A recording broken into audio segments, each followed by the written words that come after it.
तो आज का सेशन शुरू करें इससे पहले आप चैनल को सब्सक्राइब कर लीजिए। पहला क्वेश्चन है, भारत का सबसे बड़ा वनस्पति संग्रहालय कहाँ पे है? यानी कि बोटेनिकल आप कह सकते हैं कि एक प्रकार का संग्रहालय है, वनस्पति संग्रहालय है। वो सबसे बड़ा भारत का कहाँ पे है?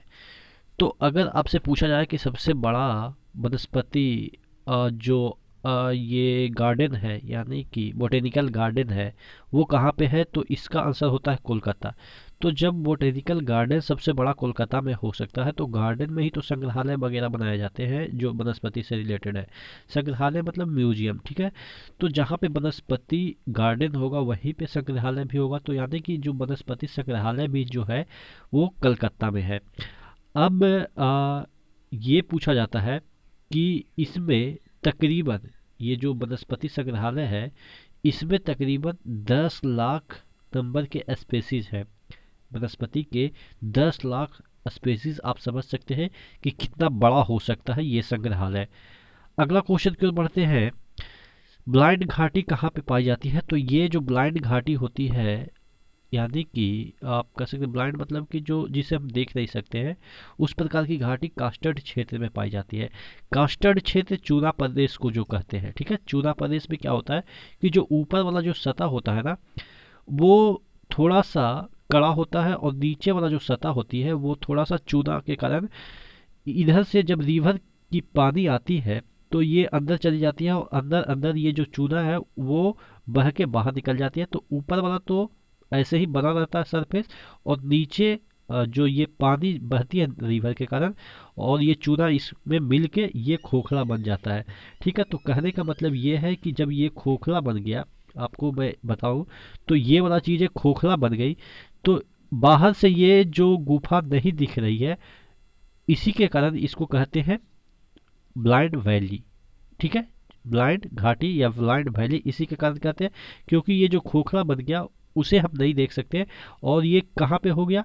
कास्टर्ड क्षेत्र में, क्योंकि यहाँ कास्टर्ड क्षेत्र में चूना पाए जाते हैं और चूना घुल के बाहर कहीं निकल गया रिवर के पानी से, ठीक है। तो ये एक प्रकार का घाटी बन गया, तो इसे हम कहते हैं ब्लाइंड वैली, ठीक है। कास्टर्ड मैदान में पाया जाता है।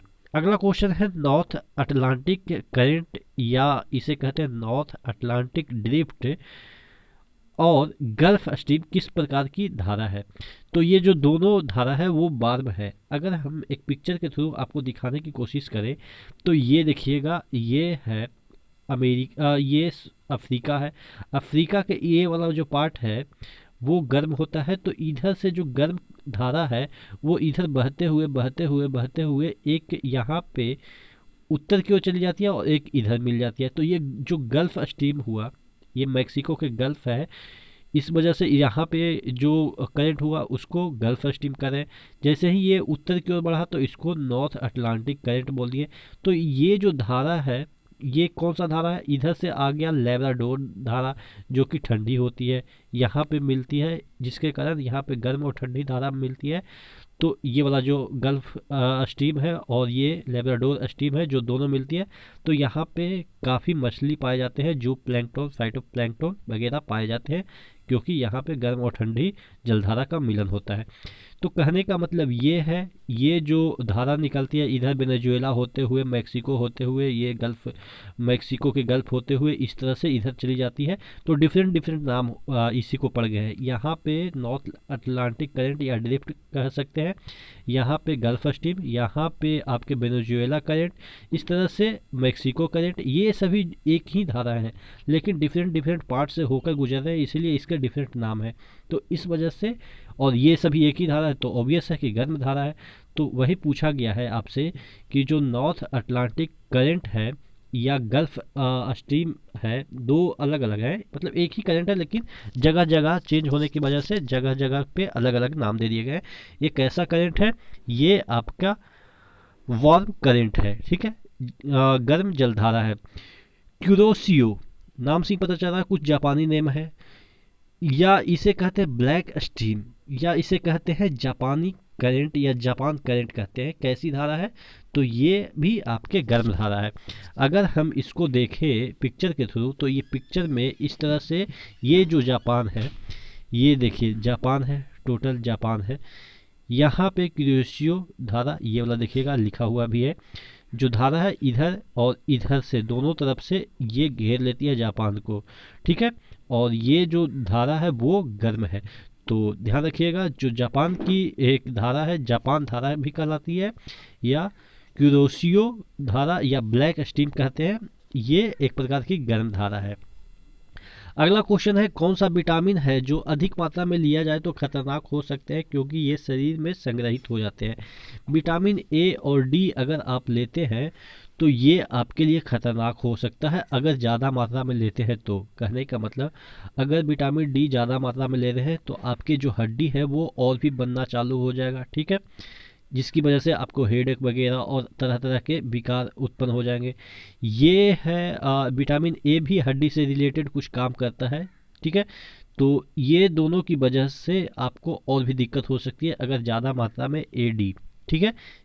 ए डी मतलब कि आफ्टर डिकेड आप कह सकते हैं, या जो अभी चल रहा है उसको ए डी कहते हैं। तो अभी कुछ भी काम ज़्यादा करते हैं तो वो आपका गलत परिणाम भुगतना पड़ सकता है। कुछ ज़्यादा खाते हैं तो मतलब जैसे चाउमीन वगैरह ये सब ज़्यादा खाते हैं, या कोई भी काम अभी ज़्यादा करते हैं तो आपको ए डी में कुछ ना कुछ गलत प्रभाव पड़ेगा। तो कहने का इस तरह से याद कर सकते हैं ट्रिक के थ्रू कि कौन सा विटामिन ज़्यादा मात्रा में लेने पे हमको दिक्कत हो सकती है, ए और डी।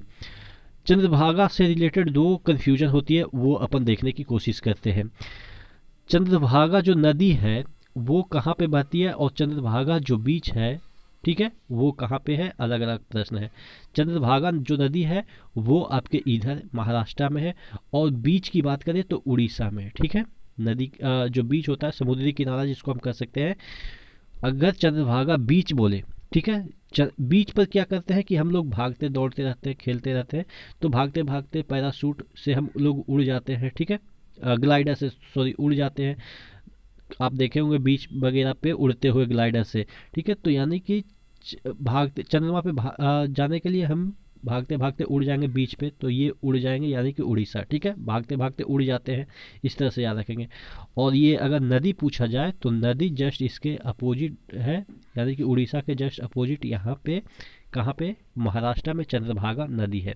ध्यान दीजिएगा क्योंकि कंफ्यूजन हो सकता है, अगर आप नदी याद करके जाएं और बीच पूछ दिया जाए तो आप तुक्का भी मारेंगे तो वही मारेंगे, क्योंकि चंद्रभागा रिवर है तो बीच भी वही होना चाहिए, ऐसा आप सोचेंगे।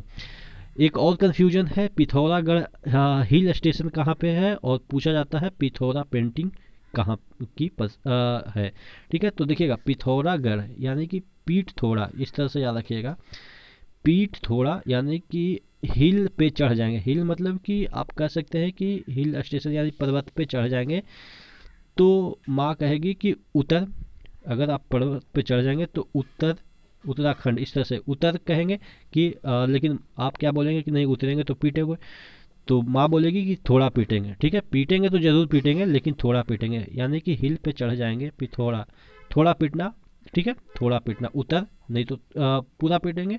इस तरह से याद रखिएगा कि माँ जब भी आप कहीं ऊंचे स्थान पर चढ़ जाते हैं तो माँ आपको कहती है कि उतर, तो आप बोलते हैं नहीं पीटोगे, तो माँ बोल रही है उतर थोड़ा पीटेंगे, ठीक है।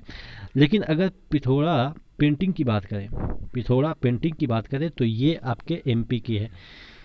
अब इसको इस तरह से याद रखें कि रोड वगैरह पे अगर जो लेयर चढ़ाया जाता है, ठीक है, पक्की सड़क का जो लेयर चढ़ाया जाता है तो बीच में थोड़ा पेंट किया जाता है, काला वाला जो पेंट होता है, पेंट आप कह सकते हैं अलकतरा थोड़ा, और साइड में ज़्यादा किया जाता है, ठीक है, साइड में ज़्यादा किया जाता है क्योंकि चेकिंग वगैरह साइड में ही ज़्यादातर होती है। तो आपने एक मूवी भी देखी होगी खट्टा मीठा, जिसमें कि बीच में थोड़ा किया जाता है और साइड में ज़्यादा किया जाता है, ठीक है, क्योंकि साइड में गाड़ियाँ चलती है तो यहाँ पे टूटने की संभावनाएं ज़्यादा होती है, और बीच में गाड़ियाँ कम चलती है, साइड में ही गाड़ियाँ ज़्यादा चलती है और बीच में कम गाड़ियाँ चलती है। तो जिसकी वजह से इस तरह से याद रखेंगे कि जो मध्य में है वो थोड़ा पेंटिंग किया जाता है, थोड़ा पेंटिंग, ठीक है, और साइड में ज़्यादा पेंटिंग किया जाता है। आप देखे होंगे कि वाइट का भी पेंटिंग जो किया जाता है वो साइड में ज़्यादा किया जाता है, मध्य में कम किया जाता है, ठीक है। इस तरह से हम ट्रिक के थ्रू याद कर सकते हैं। आशा करते हैं चीज़ें समझ में आई होगी। नेक्स्ट वीडियो मिलते हैं, तब तक के लिए धन्यवाद।